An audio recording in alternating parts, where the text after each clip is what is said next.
Amis des lecteurs et de Siglent, bonjour. Siglent est un fabricant d'appareils de mesure qui fabrique différents types d'appareils, des oscilloscopes, des générateurs, des alimentations, je dirais un petit peu un de chaque grande famille d'appareils qu'on peut trouver dans un labo, appareil que je vous ai souvent présenté sur ma chaîne.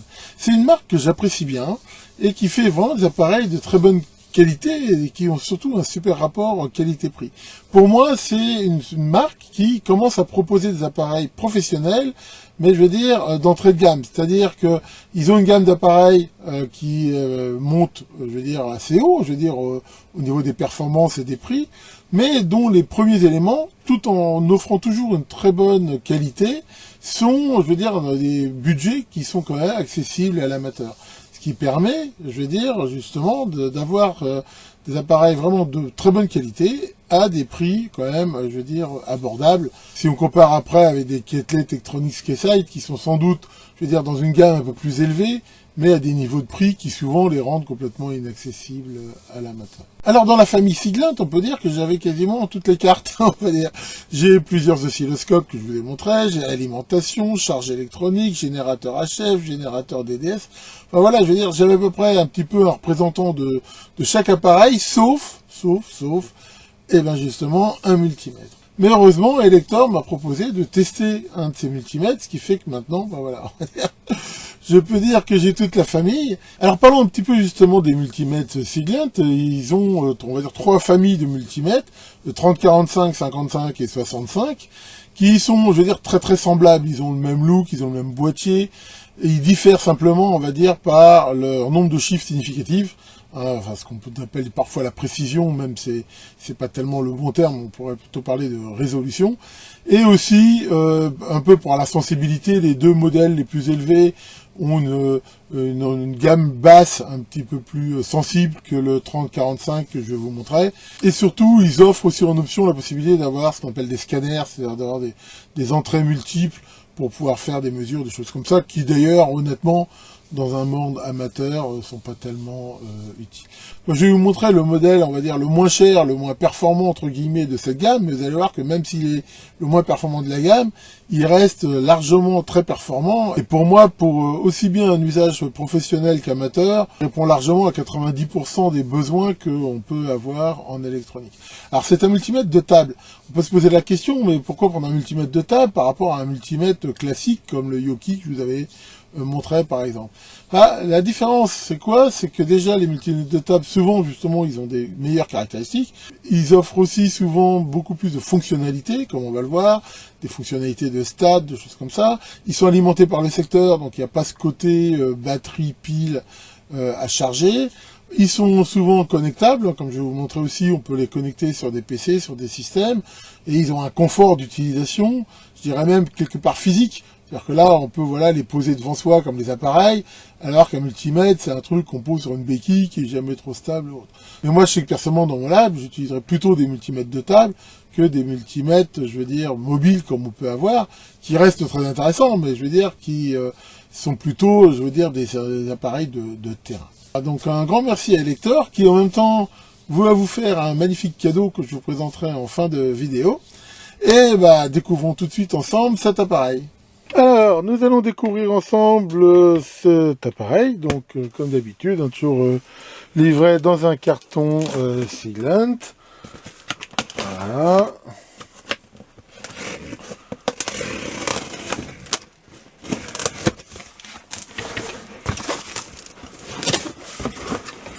Donc, c'est toujours généralement très bien emballé.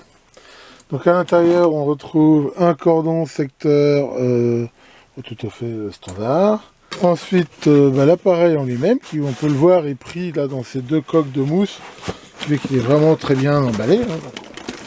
Je vais le sortir et on va le regarder plus en détail. Ensuite, un jeu de cordons de mesure, voilà, avec différentes pointes de touche. Et on peut voir aussi des pinces crocodiles, on peut voir c'est des cordons de sécurité. Un cordon USB qui permet de le connecter à un PC. Comme toujours, un certificat de calibration qui garantit donc qu'il a été calibré correctement.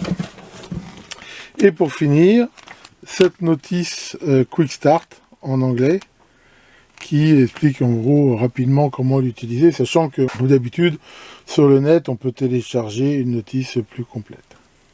Alors voilà l'appareil, hein, donc il se présente avec ce boîtier ici métallique, cette poignée sur les côtés qu'on peut incliner plus ou moins, qui peut servir pour le transport, qu'on peut même enlever si on veut empiler l'appareil.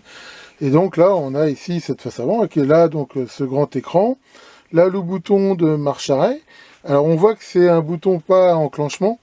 Alors ça, pour moi, c'est quand même un point un petit peu négatif, dans la mesure où ça veut dire qu'en gros, il est toujours en veille, et que, voilà, on le met en route comme ça. Alors, personnellement, moi, j'apprécie pas trop ça.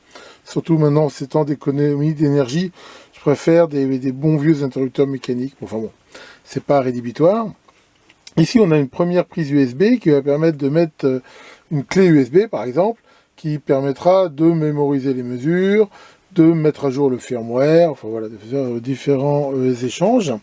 Là, on a ce qu'on appelle des boutons un petit peu multifonctions, dont la fonction s'affiche sur l'écran en fonction des différentes configurations. Là, on va retrouver tous les boutons de navigation qui vont permettre de choisir les fonctions que l'on veut utiliser, hein, c'est quelque chose d'assez classique. Et là, bien sûr, les entrées. Donc normalement, pour la majorité des mesures, on va brancher entre ces deux prises ici, sachant que on a là ces deux autres entrées qui servent à ce qu'on appelle la mesure 4 fils pour les faibles résistances, hein, les mesures Kelvin, et bien sûr, hein, c'est très classique sur les multimètres, pour la mesure des courants, continus ou alternatifs, on branchera entre la masse et cette entrée-là qui contient un shunt ici.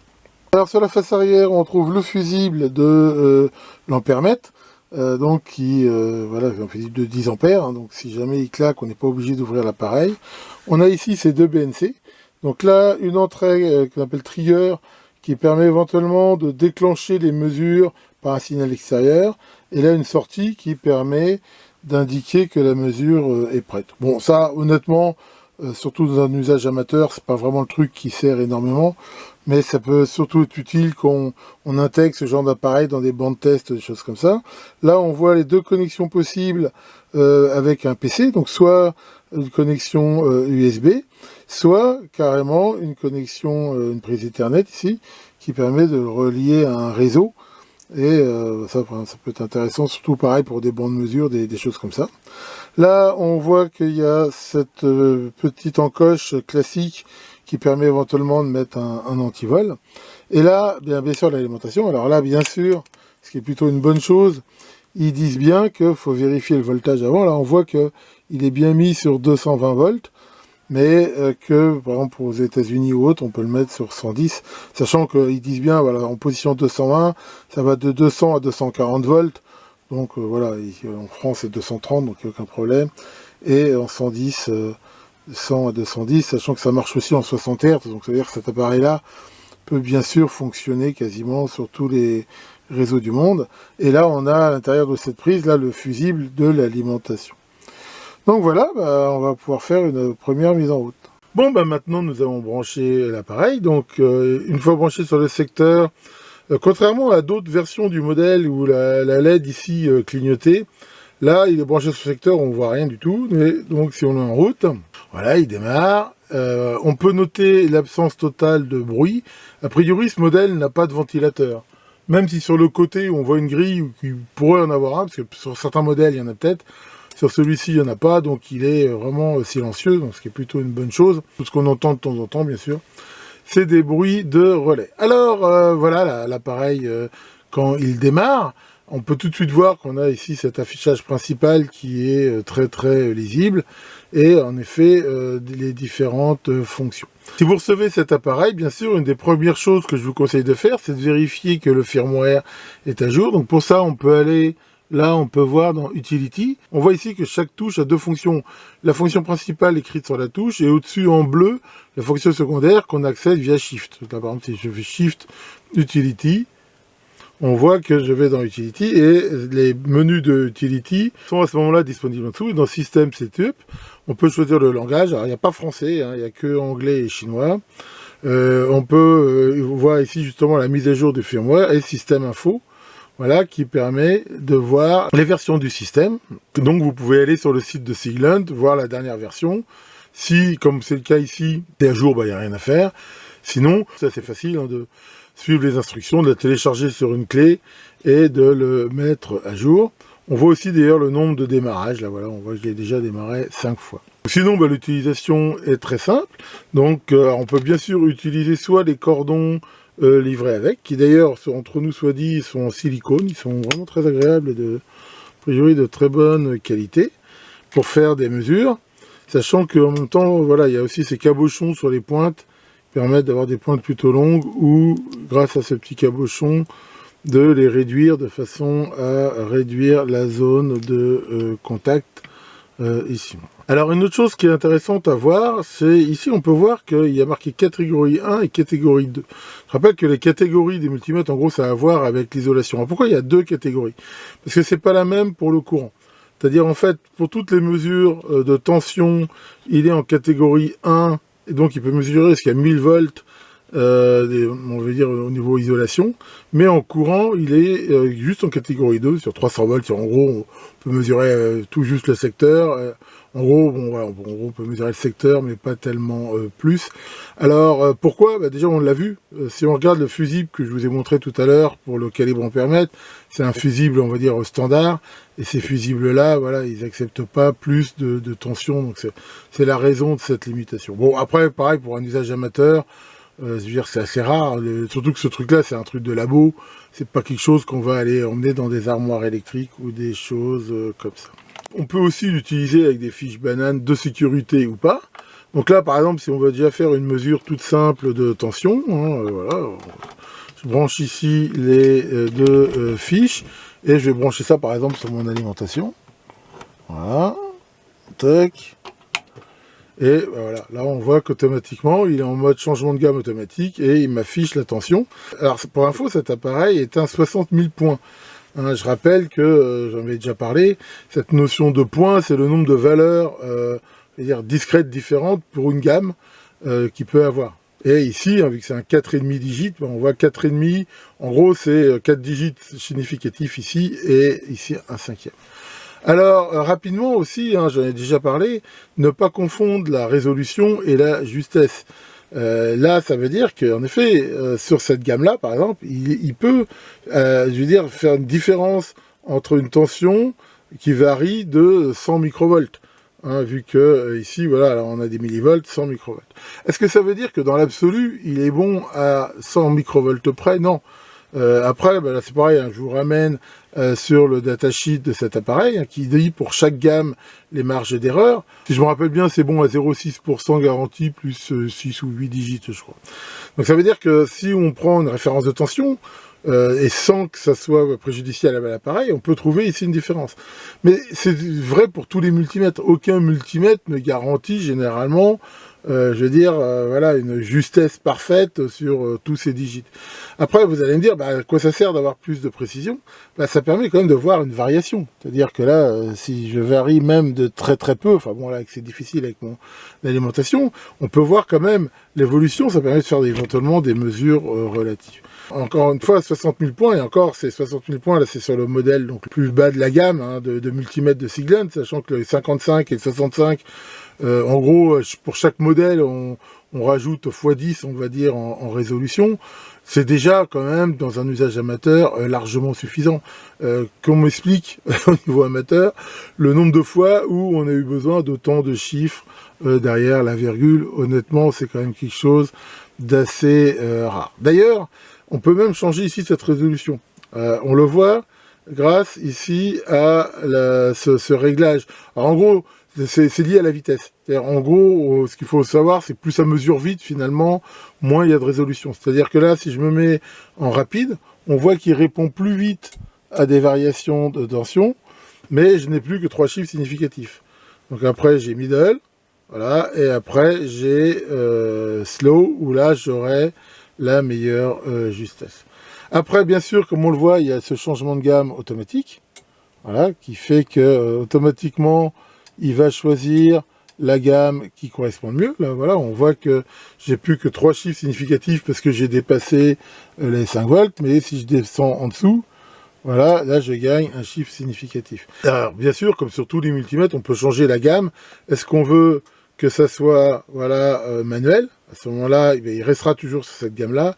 Ou on veut que ça soit automatique. Bon, bien souvent le mode automatique suffit, mais des fois il est gênant parce qu'il n'arrête pas de changer de gamme selon les endroits où on déplace la sonde ou des choses comme ça. Voilà, et rapidement on a par exemple aussi la possibilité de mettre un filtre qui généralement permet, s'il y a un petit peu de bruit, d'améliorer la précision de la mesure. Donc voilà, ça on voit ici pour la mesure d'une tension continue, sachant que ça va être à peu près pareil pour toutes les gammes. Alors dans tous les cas, on a cette possibilité, comme sur beaucoup de multimètres, d'avoir des mesures relatives. C'est-à-dire qu'à ce moment-là, si j'appuie sur REL, il considère que la valeur qui était ici absolue, soit par exemple, si je veux mesurer la variation autour d'une tension de 5 volts, mettons, voilà, j'ai mon alimentation là qui donne 5 volts à peu près, si j'appuie sur REL, voilà, maintenant ce que je veux voir, c'est les variations par rapport à cette valeur-là. Alors ça, c'est quelque chose qui parfois est très intéressant, parce que ce qu'on veut regarder justement, c'est quelle est la variation de la tension en fonction de la charge, par exemple.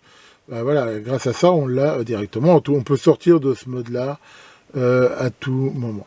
Bon, je vais vous passer tous les contrôles que j'ai fait. Je les ai faits vu que je dépose du matériel nécessaire. Enfin voilà, je peux vous dire que dans toutes les mesures que j'ai faites, il était largement dans ses spécifications.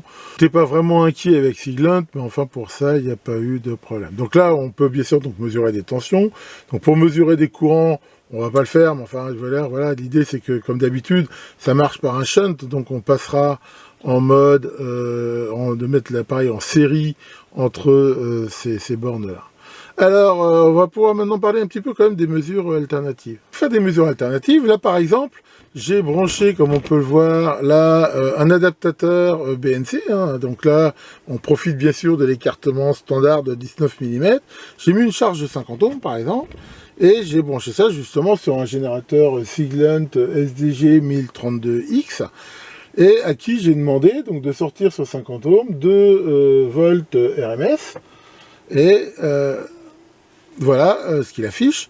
Donc on voit que j'ai 1,99, ce qui, compte tenu de la tolérance de l'appareil et du générateur, est tout à fait correct.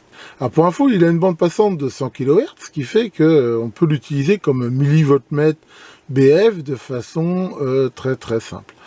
Donc ça, on a cette possibilité-là. Alors quelque chose d'intéressant, c'est que sur pas mal de mesures, il a la possibilité d'avoir ce qu'on appelle le dual. Par exemple, si je veux voir aussi la fréquence, voilà, j'ai à la fois l'affichage de la tension et ici l'affichage de la fréquence. Voilà, là on voit que c'est de 1 kHz.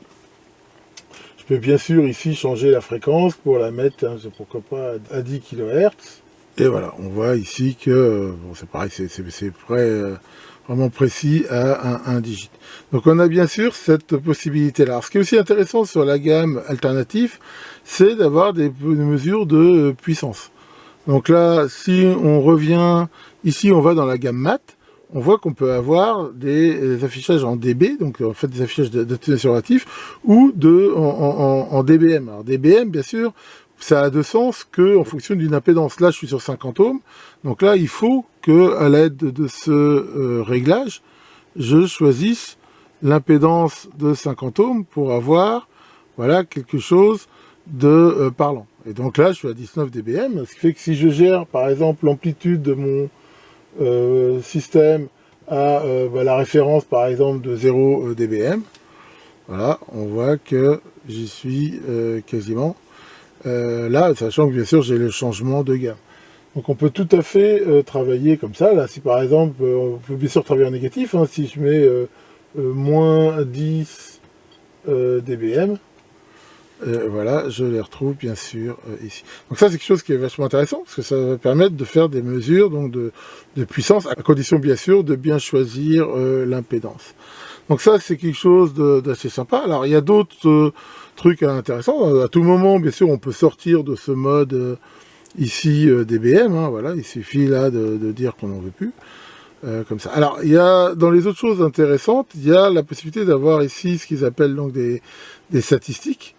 Voilà. Et à ce moment-là, sur n'importe quelle mesure, on va pouvoir voir les différentes valeurs. Donc là, par exemple, si je me remets avec une sortie, je sais pas moi, de 1 volt, là, on va avoir, à partir du moment où on appuie sur Clear Readings, on va avoir la valeur minimum, la valeur maximum, la moyenne, la déviation, le nombre ici, on voit d'échantillons. Donc ça, ça peut bien sûr aussi être très intéressant. Après, tant qu'on est la fonction math, on a un autre truc qui est intéressant aussi, c'est ici les limites. Alors là, ça va permettre en fait de fixer des limites. Par exemple, quelle est la limite basse que je m'autorise moi sur mon système? Par exemple, je vais dire que c'est 0,8. Alors là, bien sûr, il y a les boutons là, ben, on les fait comme ça. Vous voyez, avec les curseurs, hein, ça se change assez facilement. Voilà, ok. Et la limite haute, je vais dire que c'est 1 par exemple. Donc là, pareil, je peux fixer ça là avec mes curseurs. Et voilà, et là on voit que je suis dans la limite. Donc l'affichage me dit que c'est bon. Mais si j'augmente là ma tension de sortie, hop, voilà. On voit que ça passe en rouge, éventuellement ça peut même faire un bip. Donc ça, c'est quelque chose qui est parfois très utile dans la mesure où quand on doit faire par exemple des réglages d'ajustement, où je sais que je dois régler, je sais pas, un truc entre la spec dit entre justement là 0,8 et 1 volt, bah c'est très visuel. En fait, on va tourner son ajusteur de façon à ce que l'affichage ne soit pas rouge. Donc ça, c'est quelque chose qui peut bien sûr être parfois assez sympa. Ensuite, on a différents modes d'affichage. Par exemple, là, on peut aller dans le menu display. Donc en display, on a le mode comme ça numérique. On a le mode bar graph, donc qui permet, voilà, comme on peut voir là, d'avoir ce bar graph horizontal, sachant que, bon, je ne vais pas rentrer dans le détail, mais dans toutes les échelles, soit l'échelle, je veux dire, elle est automatique, soit on peut la choisir manuellement comme on veut. On a ensuite l'évolution dans le temps. Donc ça, on peut voir ça quelque part, un petit peu comme une sorte d'oscilloscope, si on veut, mais avec bien sûr un temps d'acquisition relativement faible. Alors on peut quand même le changer un petit peu. Par exemple, là, on voit que je peux descendre le temps, mais que voilà, à la fin, c'est pas, je crois que le minimum c'est 1 seconde, quoi. Ce qui fait quand même relativement rapide. Mais c'est vrai que c'est pas comparable à un oscilloscope, hein, évidemment, mais voilà, là on peut voir donc l'évolution dans le temps. Et là encore, on peut le faire avec une échelle automatique, choisir les échelles et ainsi de suite. Donc ça, c'est bien sûr intéressant. Et la dernière chose qui est aussi très pratique, c'est ce qu'on appelle ici l'histogramme. L'histogramme, en gros, ça va montrer pour chaque mesure la distribution des valeurs. Par exemple, là, si on voit que si j'ai une variation pour aller à 5 volts, voilà, ça veut dire que là, par exemple, la majorité des mesures se font ici sur 5 volts. Mais ça permet d'avoir une idée, voilà, ça change un peu la tension de la déviation, et ainsi de suite. Et là, encore une fois, avec ce genre d'affichage, on peut choisir si tout est automatique, si échelle, et ainsi de suite. Et voilà, ça c'est quelque chose qui est vraiment sympa. Ça va permettre, par exemple, si vous avez une alimentation, pareil, et vous voulez regarder sa stabilité dans le temps, et en gros de voir de combien elle varie autour de sa valeur nominale, ou de voir comment elle varie en fonction de la charge, ou des choses comme ça. Là, on a tout intérêt à utiliser ce genre d'affichage, sachant bien sûr qu'à tout moment, on peut revenir à l'affichage normal. Donc là, on a vraiment, je veux dire, quelque chose d'assez intéressant. Alors bien sûr, il y a d'autres fonctions. On a bien sûr la fonction testeur de continuité, voilà, avec un bip. Alors ce qui est intéressant dans le testeur de continuité, c'est qu'on peut choisir aussi ce qu'on appelle le threshold, c'est-à-dire le seuil. C'est-à-dire que là, il va dire qu'il considère que ça sonne à partir de 50 ohms. Mais on voit qu'on peut complètement régler ici cette limite. Et par exemple, si je cherche quelque chose, ça peut être, voilà, par rapport à un ohm, par exemple. Voilà. Et ça va être intéressant, parce que ça va me permettre si je cherche des courts-circuits, des choses comme ça, enfin voilà, à partir de quelle valeur je considère qu'il faut que ça bip. Donc ça, c'est pas mal. Après, on a bien sûr ici le test de diode. Voilà. Où là, pareil, on peut avoir un bip, mais là, bien sûr, on va régler la tension maximum. Donc ça, c'est aussi sympa. Après, bien sûr, on a l'ohmmètre, voilà, donc là, qui pareil va permettre de mesurer. Alors là, bien sûr, on va faire une petite démo intéressante, c'est que ça permet de faire ce qu'on appelle de la mesure à 4 fils. Là, par exemple, on voit que si je court-circuite mes cordons, bah, il m'affiche quand même une valeur de 0,05 ohm, ce qui est normal, parce qu'il prend en compte la mesure des cordons. Pour éviter ça, hein, je vous en avais déjà parlé, il faut utiliser ce qu'on appelle de la mesure à 4 fils Kelvin, et qui, voilà, mes cordons Kelvin, ici, hein, j'ai des cordons spéciaux où on voit que chaque cordon, en fait, est fait de 2 fils silicone comme ça. Donc un fil de courant qui est celui qui va injecter le courant de mesure, et un fil de mesure qui est celui qui va le mesurer. Donc voilà, si je passe comme ça, avec ça, là on voit que j'ai aussi des pinces Kelvin qui sont vraiment faites justement pour au plus près. Mais là, voilà, vous voyez que fait 0,15 ohm. En gros, c'est la mesure de la résistance de mes fils qui est pris en compte. Si je me mets en mode 4 fils, à ce moment-là, toc, j'ai bien 0. Pourquoi? Parce que maintenant, il se fout de la résistance des fils. Donc ça permet, vous voyez, de faire des mesures de résistance potentiellement très très faibles. Alors justement, je vais en même temps en profiter pour vous montrer un truc qui est assez sympa. Par exemple, si je voulais mesurer la résistance de fusible.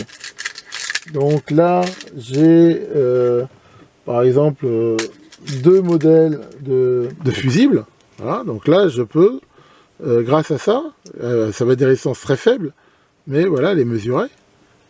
Ici, voilà, on peut voir. Donc là, par exemple, il me dit que ce fusible a une résistance de 20 milliohms. Et celui-ci, par exemple, a une résistance, voilà, on peut voir de 0,9. Alors là, on va voir une autre possibilité que je trouve vraiment sympa sur ce multimètre, qui est le hold. C'est-à-dire qu'en fait, ici, à tout moment, on peut avoir cette fonction qu'on appelle le probe hold. Voilà. Ici, voilà, hop, on voit qu'il a mémorisé cette première mesure. Là, maintenant, je prends un autre fusible, je le mesure. Toc, et voilà. Et on comprend comme ça que si j'avais toute une série de fusibles ou de résistances ou de choses à mesurer, ou même de tensions, ça marche sur toutes les mesures, il va les mémoriser. En gros, dès qu'il voit qu'il y a une variation de la mesure et qu'elle reste stable pendant un certain temps, eh ben, il les mémorise. Et ça, c'est vraiment sympa parce que quand on veut trier, par exemple, des résistances, vérifier tout un lot de valeurs et toutes les mesurer pour voir s'il y en a des bonnes ou des mauvaises, on peut faire ça, sachant qu'on peut même après enregistrer la liste des mesures sur une clé USB et ainsi de suite. Donc ça, c'est vraiment une fonction qui est vraiment assez sympa. Tant qu'on y est maintenant justement au niveau de la mémorisation des mesures, on va pouvoir parler de quelque chose qui est aussi très important, qui est justement ce qu'on va trouver ici dans le menu d'acquisition. Quand on l'utilise comme ça, comme un multimètre, il fait des mesures de façon périodique, hein, tous les X. On l'a vu à une vitesse qui est plus ou moins variable selon la justesse, enfin la résolution qu'on veut avoir. Mais on peut changer ça. C'est-à-dire que ce qu'on appelle trigger, c'est un peu comme un oscilloscope. C'est en fait qu'est-ce qui déclenche le fait de faire une mesure. Donc en automatique, bah on l'a vu comme ça, mais là on peut choisir et on peut faire single. Donc là en gros en mode single, voilà, on voit qu'à chaque fois que j'appuie sur le bouton, bah, il fait une mesure. Ça peut être intéressant, ça veut dire, bah voilà, je veux faire cette mesure-là qu'à certains moments, sachant qu'en même temps, il va enregistrer ces mesures, il garde en fait en mémoire toutes les dernières mesures, que je peux tout à fait après exporter sur une clé USB. Après, je peux le faire avec un délai, c'est-à-dire de dire, je les veux tous les X microsecondes, comme ça. On voit que dans les sources, on a aussi extérieur. Alors pour info, il est aussi capable de mesurer des condensateurs, par exemple. Donc là, voilà, j'ai un condensateur de 10 microfarads, un condensateur relativement très précis. Et voilà, là, on voit qu'il mesure ce condensateur très très bien. Par contre, il ne mesure pas le SR et tout ça. Hein, voilà, c'est pas un LCR-MET, hein, il mesure que les capacités. Mais ça, il le fait, je vais dire, sans problème. Donc, bah, on a fait quasiment un petit peu le tour. Alors, on peut voir aussi qu'il y a un menu d'aide. Voilà, qui permet, là, voilà, on peut naviguer à l'intérieur, et qui permet, voilà, de donner une aide en ligne. Alors c'est en anglais, mais voilà, on peut scroller à tout moment. On voit que c'est même graphique, hein, c'est pas mal. Il explique pour chaque mesure comment brancher ce que l'on veut mesurer. On peut bien sûr aider si à un moment donné on n'a pas la documentation sous la main. Alors maintenant, on va voir aussi justement que cet appareil, il offre la possibilité d'être utilisé, je vais dire, par un PC. Alors voyons cela.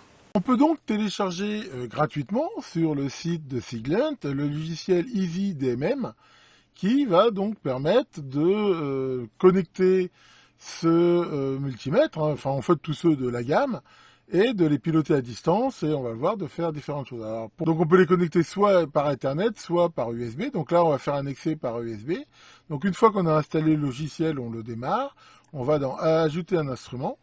Donc là, je connecte ma prise USB de l'appareil. Voilà. Et là, en fait, on a les deux possibilités, donc soit par USB, soit par réseau. Voilà, ici, on va pouvoir taper l'adresse, mais là, comme je suis ici, et voilà, là, il a repéré l'appareil automatiquement, donc là, je fais OK, et voilà, il le met ici, donc on voit l'appareil. Alors, on peut très bien avoir plusieurs voltmètres et les choisir, donc bon, moi, j'en ai qu'un. Donc, on voit le modèle, on voit le status, voilà, à live, c'est-à-dire qu'il est connecté, on voit son adresse, et ainsi de suite, un certain nombre de choses. On voit même la version ici du firmware, et on peut donc démarrer la connexion avec, et voilà. Et à ce moment-là, on se retrouve avec la possibilité de piloter le système. Donc par exemple, là j'ai branché dessus une sonde de température, donc je peux aller ici sur température, voilà, et à ce moment-là, si on regarde l'appareil, je ne peux pas filmer en même temps, mais il pilote l'appareil. Là, l'appareil fait comme si avec les boutons, j'avais commuté en température. Et donc là, je peux choisir différentes choses. Si je veux avoir de la température relative, est-ce que je veux l'unité, et ainsi de suite. Hein, je rappelle qu'il est capable d'avoir plusieurs types de sondes. Hein, là, j'ai branché une sonde thermocouple de type K qui est compensée. Et alors les mesures, en plus, on peut les mémoriser ici. Voilà, on peut faire pas mal de réglages.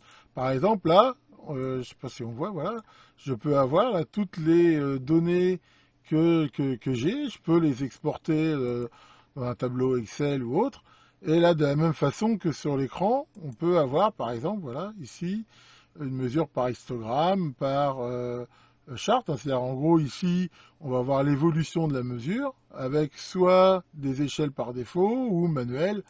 Par exemple là je vais mettre au maximum 25 degrés et que le minimum soit de 15 degrés par exemple. Si je me mets en manuel, voilà, on voit ici très bien l'évolution donc de la température, et je peux même là pareil l'avoir dans une fenêtre à part. Ici, on voit ici beaucoup mieux l'évolution. Enfin voilà, on voit que c'est quand même assez riche. Hein, on peut choisir différents types d'affichage, des limites. On peut voir ici des statistiques, genre le max, le min, la valeur médiane. Enfin voilà, tous ces trucs-là. Alors là, je le fais sur la température, mais ça peut être sur toutes les fonctions. Ça peut être sur une tension, un courant, vraiment tout ce qu'on veut. Donc ça, c'est vraiment quelque chose, je pense, d'assez intéressant, hein, qui vous permet aussi de voir qu'il ne fait pas bien chaud dans mon lab. Mais enfin voilà, donc ça, c'est le logiciel. Bon, c'est vrai qu'il a un look, on va dire, un petit peu old style, mais qui est quand même tout à fait exploitable. Et de toute façon, en même temps, on peut aussi le piloter, ce qu'on appelle SPI, c'est-à-dire que on a une documentation des échanges avec, ce qui vous permet éventuellement de faire votre propre logiciel. Enfin, dans un sens, c'est quand même du taf à faire. Là, l'avantage, c'est qu'on a déjà quelque chose de complètement utilisable, hein, sachant qu'il utilise aussi le standard de National Instruments qui permet de le mettre dans différents systèmes aussi standardisés. Enfin voilà, alors c'est bien sûr un logiciel qui marque, par exemple pour les autres modèles où on peut avoir plusieurs éventuellement voies d'entrée et tout ça. Enfin c'est quand même relativement complet ici. Et comme on peut le voir, c'est simple d'utilisation. Donc ça, il n'y a rien à acheter en plus. Ce logiciel, donc il est, enfin voilà, si vous avez ce multimètre, vous pouvez le télécharger, l'utiliser. C'est pas une option payante. Donc voilà pour une présentation rapide de cet appareil, comme on peut le voir est très très riche. Alors pour info, hein, comme d'habitude, en commentaire de la vidéo, je mettrai différents liens, le lien sur la page sur Elector, je mettrai le lien aussi sur la documentation Siglent. Il faut noter qu'ils ont la documentation de l'utilisateur complètement en français, ce qui est ma foi assez rare, et vous pouvez bien sûr télécharger gratuitement. Donc je lui donne plutôt une très très bonne note, donc comme ça je dirais dans les 18 sur 20, parce qu'il n'y a pas grand chose à lui reprocher, et honnêtement, j'aurais été assez étonné avec Siglent de tomber sur quelque chose de pas terrible, parce que dans l'ensemble, hein, comme j'ai dit, sur tous les appareils que j'ai testés, j'ai toujours plutôt été content, et j'ai rarement vu de choses rédhibitoires dessus. Bon, on peut toujours améliorer, il y a toujours des petits défauts, des trucs comme ça, mais je veux dire, globalement, encore une fois, le rapport qui a été pris est vraiment exceptionnel sur ces trucs-là. Et je dirais même, si vous regardez dans tout mon lab, si j'avais plus rien et je gardais que les appareils Siglent, bon, honnêtement, j'ai tout ce qu'il me faut pour bosser, et je serais sans doute déjà avec ça un électronicien, je veux dire, super bien équipé, quoi. Enfin voilà, donc encore un grand merci à Elector de m'avoir permis de tester et montrer cet appareil, et justement en plus Elector il pense aussi à vous et vous propose un super plan. Comme je voulais indiquer en introduction de cette vidéo, Elector met en jeu deux multimètres SDM 3045X, hein, le modèle que je viens de vous présenter en jeu. Et pour participer, ben, c'est quelque chose de très très simple. Alors déjà, c'est complètement gratuit, c'est sans obligation d'achat.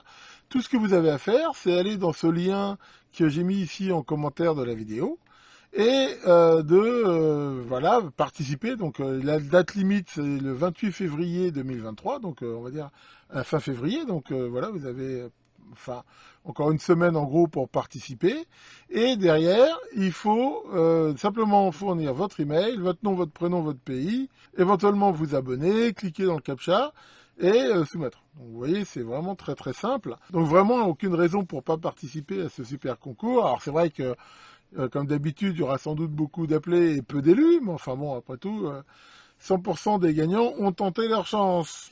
Donc voilà, bonne chance à vous tous, et j'espère que vous aurez la chance d'être un des deux élus qui gagneront ce superbe multimètre. Tiens Maurice, ça va Maurice?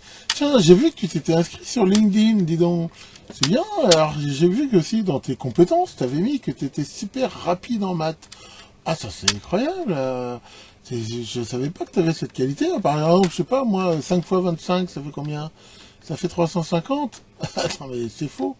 Ah oui, mais tu lui as donné le résultat rapidement.